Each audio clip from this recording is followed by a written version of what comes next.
دعوت media YouTube channel, محبت کا پیغام، انسانیت کے نام۔ آئیے اگلا پروگرام اس وقت آپ سماعت کرنے جا رہے ہیں تقریر کی شکل میں۔ محمد سلمان ابن عبد الرحمن تشریف لائے، قرآن کی فضیلت بیان کرے۔ جس شخص کے دل میں نہ ہو قرآن کی عظمت، جس شخص کے دل میں نہ ہو قرآن کی عظمت، وہ شخص زمانے میں پریشان رہے گا۔ قطرات کے گزر جائیں گی مغرور ہوائیں، قائم جو اصولوں پہ مسلمان رہے گا۔ مسلمان ہے ہم اپنے دل میں اپنا دین رکھتے ہیں، مسلمان ہے ہم اپنے دل میں اپنا دین رکھتے ہیں، نمازوں سے عبادت کا چمن رنگین رکھتے ہیں۔ ہمارا حافظہ ہرگز کمزور ہو نہیں سکتا، ہم اپنے حافظے میں سورہ یاسین رکھتے ہیں۔ ہم گزارش کرتے ہیں محمد سلمان سے تشریف لائے۔ السلام علیکم ورحمۃ اللہ وبرکاتہ۔ نحمده ونصلي على رسوله الكريم، أما بعد، فقد قال الله تبارك وتعالى في القرآن المجيد: أعوذ بالله من الشيطان الرجيم، بسم الله الرحمن الرحيم، ذلك الكتاب لا ريب فيه هدى للمتقين. وقال النبي صلى الله عليه وسلم: خيركم ما تعلم القرآن وعلمه۔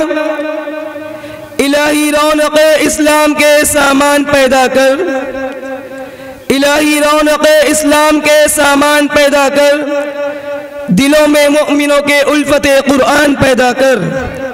صدر محترم، اسٹیج پر رونق افروز بزرگان دین اور حاضرین جلسہ، آج کی اس محفل میں اور آج کی اس مبارک اجلاس میں میرا موضوع سخن دنیا کی سب سے پاکیزہ اور مقدس کتاب قرآن پاک ہے۔ ہمیں چڑھتے سورج کی طرح یقین ہے کہ اس کا ایک ایک حرف سچا اور صادق ہے۔ وہ قرآن پاک جس کی زبان مقدس، بیان مقدس اور جو فصاحت و بلاغت کا ٹھاٹھے مارتا سمندر ہے، جس کی متعلق ارشاد ربانی ہے۔ قرآن وہ کتاب ہے جس کے صادق اور برحق ہونے میں کوئی شک و شبہ نہیں، اور جس کے بارے میں محسن انسانیت حضور پاک صلی اللہ علیہ وسلم نے ارشاد فرمایا: تم میں سب سے بہتر وہ شخص ہے جو قرآن کو سیکھے اور سکھائے۔ دعا کیجئے کہ خداوند قدوس ہم سب کو قرآن کی دولت سے مال مال فرمائے، آمین۔ بزرگوں، قرآن پاک رب ذوالجلال کی طرف سے عطا کردہ وہ حسین تحفہ ہے کہ جس نے 23 برس کی قلیل مدت میں پورے عالم میں وہ انقلاب برپا کر دیا کہ بڑے سے بڑے فصحا، بلغا، عتبا اور شعراء حیران و شزدر رہ گئے، جس کی آیتوں کو سن کر پتھر دل موم ہو گئے۔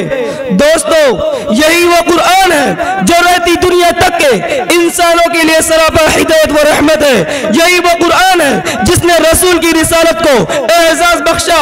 یہی وہ قرآن ہے جس نے پس مردہ قلوب کو تازگی بخشی۔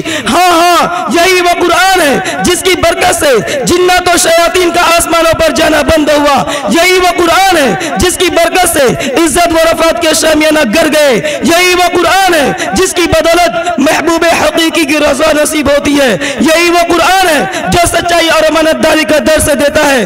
یہی وہ قرآن ہے جس کی نظیر پیش کرنے سے ساری دنیا حاضر و قاصر رہی۔ یہی وہ قرآن ہے جس کا مثل پیش کرنے سے عرب کے فصیح و بلیغ زبان دانی کا دعویٰ کرنے والوں نے گھٹنے ٹیک دیے۔ یہی وہ قرآن ہے جس نے ضلالت و گمراہی کی دلدل میں پھنسی ہوئی انسانیت کو رشد و ہدایت کا پیغام سنایا۔ یہی وہ قرآن ہے جس کی حفاظت کا وعدہ خود خالق کائنات نے فرمایا۔ یہی وہ قرآن ہے جس کی تلاوت میں دلوں کے واسطے فرحت و بشاشت کا سامان ہے۔ یہی وہ قرآن ہے جس نے ذہنی قوتوں کو جلا بخشا۔ یہی وہ قرآن ہے جس کی برکت سے اجرے چمن میں بہار پیدا ہوا۔ محترم حضرات، آج کی اس نازک دور میں حفظ کلام پاک کو فضول سمجھا جاتا ہے، اس کے الفاظ رٹنے کو حماقت بتلایا جاتا ہے۔ کہا جاتا ہے کہ اس کا رٹنا اور بے سمجھے پڑھنا بے سود ہے۔ افسوس صد افسوس، قرآن پاک کے بارے میں ہمارا یہ خیال کہ جس کے بارے میں شہنشاہ بدحا جناب محمد رسول اللہ صلی اللہ علیہ وسلم نے ارشاد فرمایا: اقرأ وارتقي ورتل كما كنت ترتل في الدنيا فإن منزلك عند آخر آیت تقرأها۔ قیامت کے دن حافظ قرآن سے کہا جائے گا قرآن پڑھتا جا اور جنت کے درجوں پر چڑھتا جا، اور ٹھہر ٹھہر کے پڑھ، جیسا کہ تو دنیا میں ٹھہر ٹھہر کے پڑھا کرتا تھا، بس تیرا مقام اور ٹھکانہ وہیں پر ہوگا جہاں آخری آیت پر پہنچے۔ یاد رکھو یہ قرآن دنیا کی سب سے بڑی نعمت ہے، زمین و آسمان، چاند و سورج، کوئی اس نعمت کا مقابلہ نہیں کر سکتا، اور کیوں نہ ہو، جبکہ اس کا اتارنے والا امین، جس کے ذریعے اتارا گیا وہ بھی امین، جس ذات پر نازل ہوا وہ بھی امین، جس مقام پر نازل ہوا وہ بھی امین، جس مہینے میں نازل ہوا وہ بھی امین، جس رات میں نازل ہوا وہ تمام مہینوں سے افضل اور بہتر ہے۔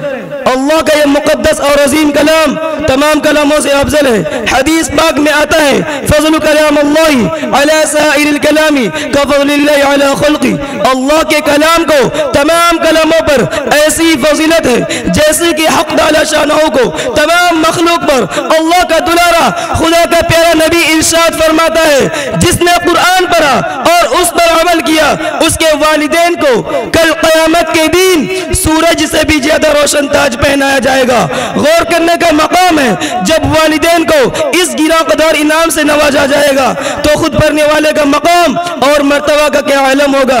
حضرات قیامت کا میدان ہوگا اور ایسے 10 آدمی جن کے لیے جہنم واجب ہو چکی ہوگی، حافظ قرآن اپنی رب کے بارگاہ میں سفارش کرے گا، پروردگار عالم اس کی سفارش کو قبول کرے گا اور ان کو ان حافظ قرآن کی برکت سے نجات عطا ہوگی۔ مسلمانوں قرآن کریم وہ عظیم برکت اور سعادت ہے جو روح خداوندی ہے، معدن حیات اور سر چشمہ زندگی ہے۔ وہ عرب قوم جو پشتہ پشت سے مردہ چلی آ رہی تھی، دنیا جس کو ذلیل و حقیر جانتی تھی، کوئی ان کو اونٹ کے مینگنیوں میں کھیلنے والا سمجھتا، کوئی ان کو جولا عرب کا خطاب دیتا، کوئی ان کو جاہلین مکہ کہتا، لیکن جب قرآن آیا تو جن کا نام جولا عرب تھا صحابہ اکرام ہو گیا، جن کو نفرت سے یاد کیا جاتا تھا ان کو رضی اللہ عنہم و رضو عنہ کا اعزاز ملا، جس زمانے کا نام جاہلیت تھا ان کا نام خیر القرون ہو گیا۔ محترم دوستو قرآن آیا تو زمان و مکان میں زندگی آئی، قرآن آیا تو عدل و مساوات کا پیغام آیا، قرآن آیا تو مذہب اسلام پھیلا، قرآن آیا تو مردہ قوم زندہ ہوئی، قرآن آیا تو باطل کے لہراتے جھنڈے ٹوٹ پڑے، قرآن آیا تو کفر و شرک کا دم توڑ گیا، قرآن آیا تو کیسر و کسرا کا غرور خاک میں ملا، قرآن آیا تو انسانوں کے پجاری خدا کے پرستار بنے، قرآن آیا تو توحید ملی، ایمان ملا، قرآن آیا تو ساری کائنات کو نور ملا۔ ہاں مجھے کہہ لینے دیجئے کہ قرآن آیا تو روشنی آئی، قرآن آیا تو تاریکی کا فور ہوا، قرآن آیا تو احکام ملے، شریعت ملی، قرآن آیا تو دم توڑتی ہوئی انسانوں کا حقوق ملے، قرآن آیا تو شرافت و عزت ملی، قرآن آیا تو ضلالت و گمراہی کی وادیوں میں بھٹکتے ہوئے انسانوں کا درد و غم ملا، قرآن آیا تو دوستو سب کچھ ملا۔ محترم حضرات اگر ہم ماضی کی طرح حال و مستقبل کو روشن اور تابناک بنانا چاہتے ہیں تو قرآن پاک سے وابستہ ہونا ہوگا، اسے سینے سے لگانا ہوگا۔ اگر ہم چاہتے ہیں کہ دنیا کے ساتھ ہماری آخرت بھی سنور جائے تو اس کی تعلیمات پر عمل کرنا ہوگا۔ خدا نخواستہ آج آپ اپنے بچوں کو 2 پیسے کی لالچ میں دین سے دور رکھا اور ہماری نظر اخروی نعمتوں کے بجائے دنیاوی ڈگریوں پر رہی تو یاد رکھیے خدا کے یہاں جواب دینا پڑے گا۔ اسی پر میں اپنی تقریر کو ایک شعر کے ساتھ ختم کرنا چاہتا ہوں۔ اے قول محمد اے قول خدا فرمان نہ بدلا جائے گا، اے قول محمد اے قول خدا فرمان نہ بدلا جائے گا، بدلے گا زمانہ لاکھ مگر قرآن نہ بدلا جائے گا۔ وما علینا الا البلاغ۔ السلام علیکم ورحمۃ اللہ وبرکاتہ۔ ماشاءاللہ۔ دعوت میڈیا یوٹیوب چینل محبت کا پیغام، انسانیت کے نام۔